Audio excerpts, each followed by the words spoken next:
Hi అండి, one mini blog అండి. నేనైతే మొదటి శ్రావణ శుక్రవారము అమ్మవారికి కుంకుమార్చన చేసుకున్నానండి. పరమాన్నం ఎక్కించుకొని పాలు కానీ పరమాన్నం అన్నీ ఎక్కించుకోవాలండి. వీలైతే మన శక్తి కొద్దీ అమ్మవారికి కుంకుమార్చన తప్పకుండా చేసుకోవాలి. పొద్దున చేసుకొని వాళ్ళు సాయంత్రం అయినా చేసుకోవచ్చండి. నేనైతే సాయంకాలం చేసుకున్నానండి ఇలా పూజ చేసుకున్నాను.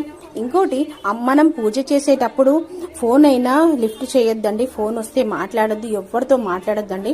పూజ అయ్యే వరకు ప్రశాంతంగా ఉండి పూజలో మనసు లగ్నం చేసుకొని మనం పూజ చేయాలండి. ఈ తప్పులైతే అందరూ చెయ్యకూడదండి. ఎందుకంటే అమ్మవారి కరుణా కటాక్షలు మనపై ఉండాలి కదా.